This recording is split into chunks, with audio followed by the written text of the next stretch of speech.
Welcome into Northside Territory, Foul Territory Network's Cubs podcast. I'm Sahadev Sharma with my partner Patrick. We're your Cubs beat writers over at The Athletic. Patrick, we have some non-tender news. Mike Tauchman is a little bit of a surprise. Nick Madrigal, not so much of a surprise. And there were others over the course of the past few days, including Patrick Wisdom, Adbert Alzolay, Trey Wingenter. I think I got all of the non-tenders. Brennan Davis, that is the other name. But I think the most interesting one is Mike Tauchman. Was very impactful, I'd say, in 2023 and even 2024. But even he didn't play much at the end of the season. I thought it was impressive how he was able to come off the bench and help the team still. Showed he could kind of help the team in various roles, right? Like he's been a starter, he's been a part-time player, he's been a barely part-time player and helped in all those roles. I think his non-tender came as a little surprise to me, but then when I see all the names being non-tendered, I guess there's a lot of decent players out there now, and there must not have been much of a trade market for a guy like Mike Tauchman. Yeah, I mean, this is what you dream about when you get into this business, waiting around on a Friday night for procedural moves of guys on the fringes of the roster. I'm with you, though. Tauchman was a bit of surprise, but I do think, if his number was going to be around $3 million and if his playing opportunities were going to be severely limited, I think they'd much rather reallocate that money and create a little more room for the, Owen Casey, someone like that, whatever, name your left-handed hitter or prospect type that you want to get more at-bats for. I think Mike Tauchman would be snapped up by a good team very quickly. We all remember that catch. What was it? The walk-off against Cardinals at Wrigley this year where he had that huge hit. And there was one of those mob kind of celebrations. Yeah. The field, just big moments, extremely professional, very thoughtful. I mean, I think you probably talked to him even more than I have, but I always got the vibe of someone who could do a lot in this game whenever he's done playing, offers a lot of like wisdom. Yeah. Younger players, good sense of routine. You have to be ready when you never know when your number is going to get called. So I thought there were kind of two things with this. Like I said, they're watching every dollar here. I think in another time, another team, maybe you would tender Adbert and try to let him rehab at your facility and hope maybe he could help in a playoff run. And if not, you would still control his rights for, I believe, another year. But look, they want to see what they have with some of these young pitchers. They want to repurpose those dollars and create some new pathways for young talent. Yeah, and there were at least 3 names that I saw on the non-tender list as far as other teams and relievers that instantly caught my attention. Hobie Milner being one of them, lefty with who formerly of the Brewers. Craig Counsell obviously managed him. I don't know. It's too early to say whether the Cubs have interest, but a guy like that, a guy like Jordan Romano, former closer. There was one other high leverage reliever. Finnegan with the Nationals. Yes. It makes perfect sense. These guys, these are the types of names I would keep an eye on, but they probably have a solid enough market too. So I can't assume it's just the Cubs, but especially like all these, I want to say, I didn't look up all their numbers. Milner had an ERA over 4. So I'm sure those. I think Finnegan had a pretty good season. I thought he was an all-star. My guess is just based on the what I saw on social media, Romano probably had a high ERA. This is the And a prototypical health concern. I mean, how is Oh, he going to okay. bounce back Yes. after he had season-ending surgery, I believe, an elbow issue? So Yes. the Blue Jays know more about that than we do. But still, Yes. I mean, a homegrown guy who grew up in Ontario and was really awesome for 3 to 4 seasons on a playoff contending team. Yeah. Interesting name to file away, no doubt. Yeah, and this is what the Cubs have done when they've done well picking up relievers, right? It's guys that have had success in the past that are coming off down seasons, or down seasons purely results wise, and there were underlying things that suggested they could bounce back, or the Cubs saw something that they liked. I wouldn't be surprised if they picked up any one of those guys or had interest in any one of those guys. There's probably a few other names of guys that got DFA'd that they're going to be interested in. And I joke when I put down there Nick Madrigal lower body injuries. Listen, when he was 100% healthy, that was the lone time he looked like he could help this team. The problem was he just never was healthy. His body just could not survive the big league grind, like constantly suffering from lower body injuries, muscular injuries. That initial injury with the White Sox just completely sidetracked his career. When he had his legs underneath him, he seemed like a decent enough player. I think that was a month and a half that we saw of that, to the point where I remember talking to coaches. I was in 23, like, we need to give him extra days off, because the second we notice him in the trainer's room getting extra treatment after game, it's like, no, that's not going to work. And he was hitting and he was helping the team, but they needed to give him days off. And then I think soon after I had that conversation with the coach, he got hurt trying to track down a foul ball in like a short, like right field. It was unfortunate, and that goes down as a trade that's not a winner for Jed Hoyer, right? Craig Kimbrell was probably the best reliever on the market at that point in time, and the Cubs got not very much value in terms of Cody Hoyer and Nick Madrigal. So that's unfortunate for them. Patrick Wisdom, I liked him as a power bat off the bench, but at the price that he was going to make this year made sense. So I just think a lot of these moves made sense. I'm not sure if we'll see any of these guys back, but Mike Tauchman was probably the surprise of the group. Yeah, I think just an overall sense of sort of time to move on. Yeah, agreed. I think, and you know what? Like, that's what we call in the business a transition. Right. And as far as new Cubs go, Patrick, the Cubs did add 2 new names this week. Matt Tice, backup catcher.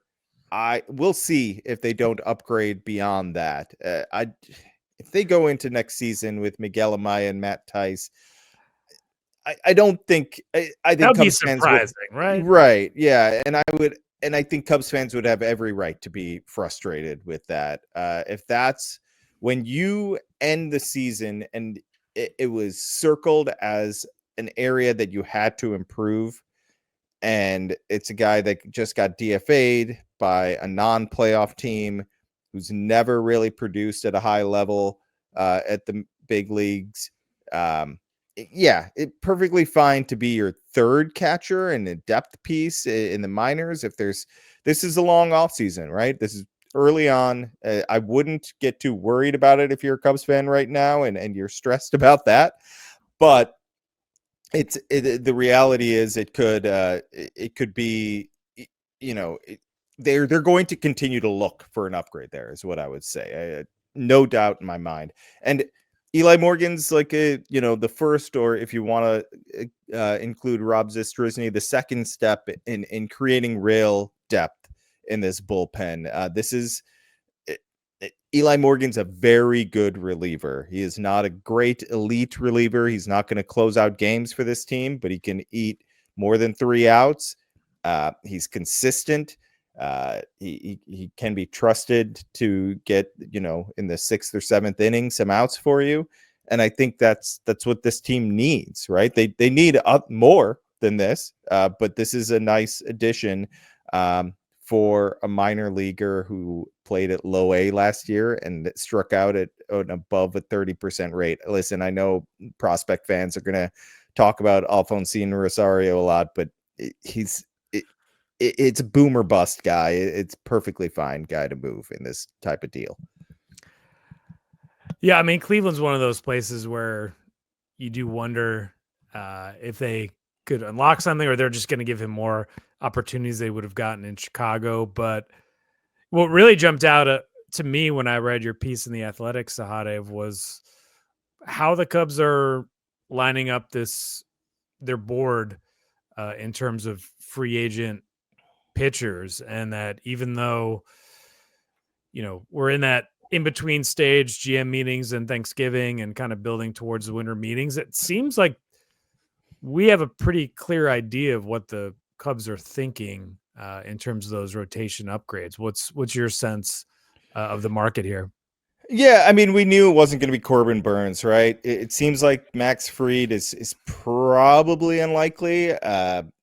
Just in general, those qualifying offer guys, it doesn't sound like that's not been what they do in the past, and I don't think that's changing.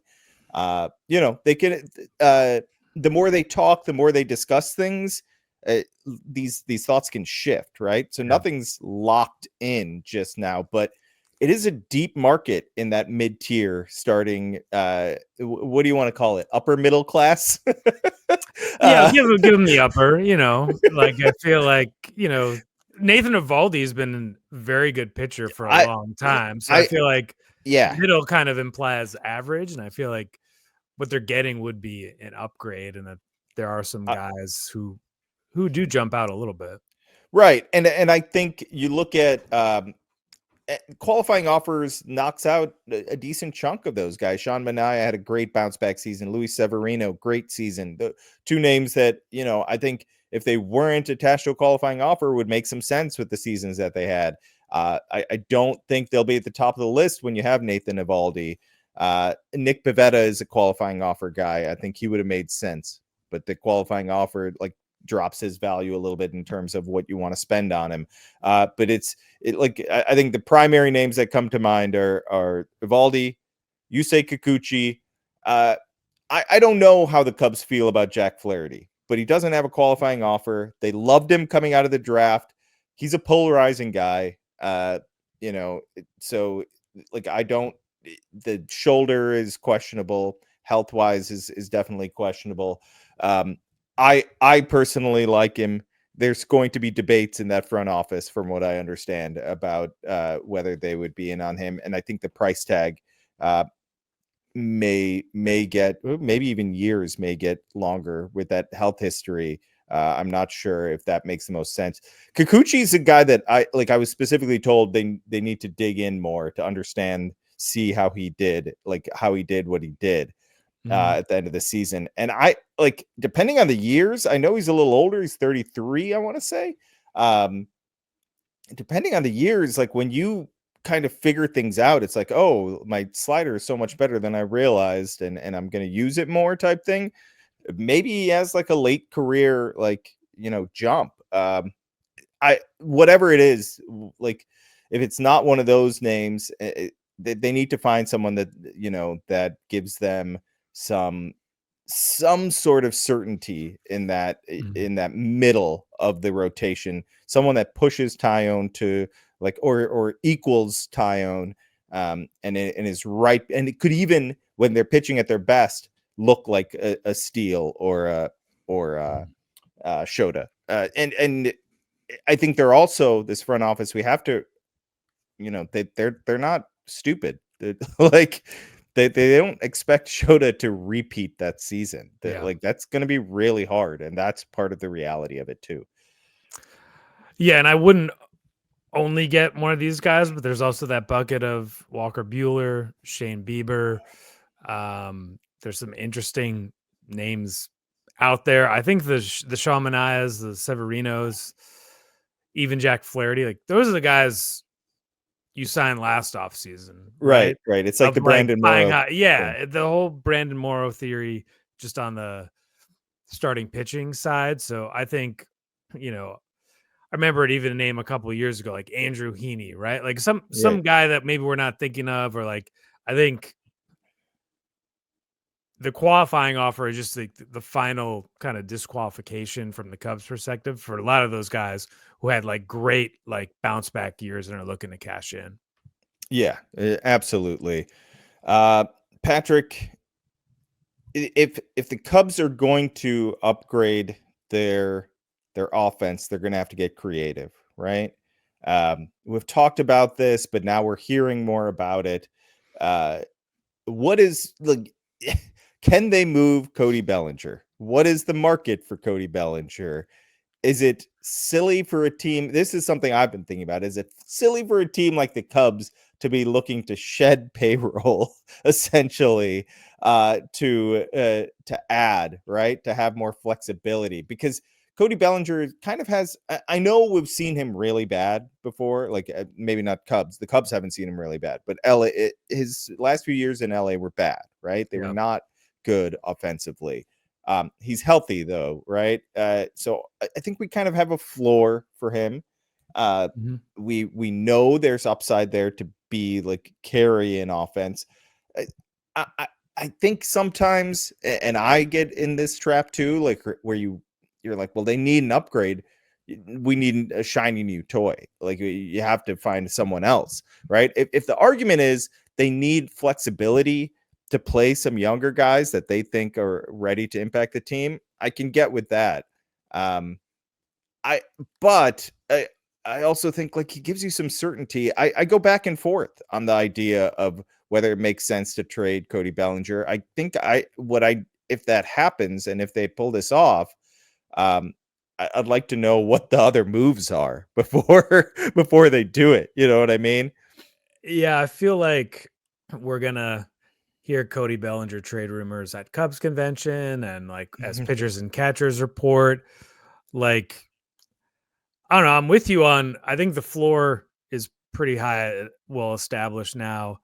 I don't think the ceiling is going to be very easy for him to reach Sure. anymore. But I don't know. Seeing his name in the lineup, watching him play every day, uh, he's just a good all around player. And like, do you really think Pete Crow Armstrong and Michael Bush are going to play like 155 games next year a piece and lock down those positions for years to come? Maybe they do. I mean, they're good players too. I'm not ruling that out, but I don't know. This is a front office that is kind of obsessed with worst case scenarios. It's a manager who's really good at moving the pieces around.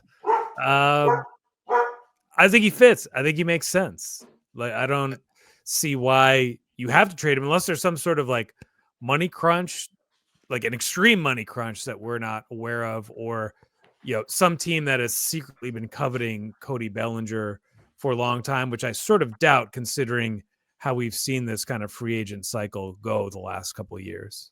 Right. I think the scenario is Juan Soto signs Hmm. somewhere in early December some point, and the Cubs are positioned to to market Bellinger as the fallback, lefty, versatile outfielder slash first baseman, um, veteran, good defender, healthy, winner, all these things, right? Good clubhouse guy, good attitude, all the things that you look for in a player. That's how they market him.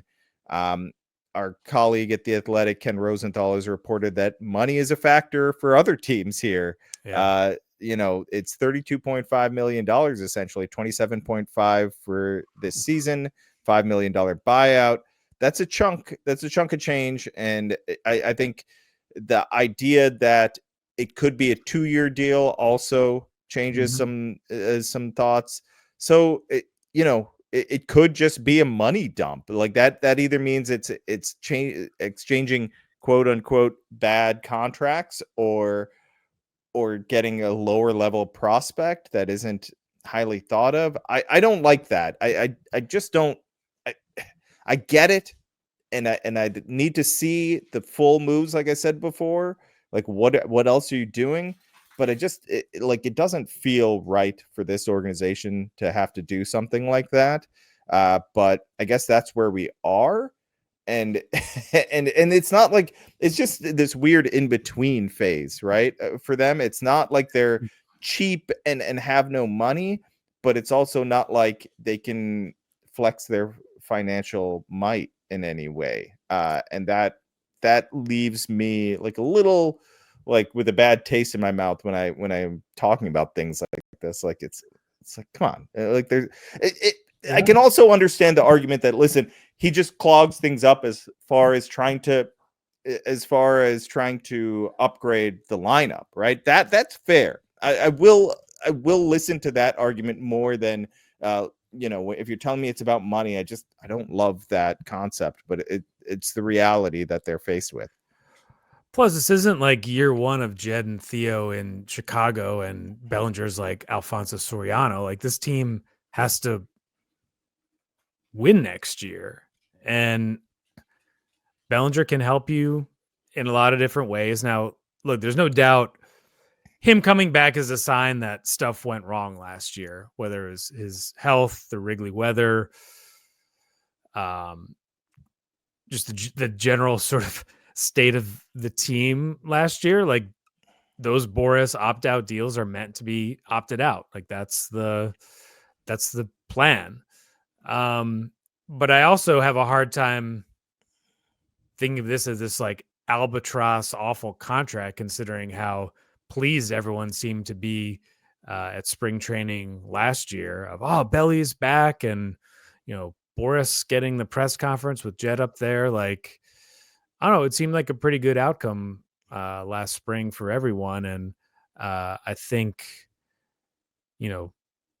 theoretically, sure, it makes sense. In reality, though, I just have a hard time seeing the Cubs finding a match and executing a deal of that magnitude.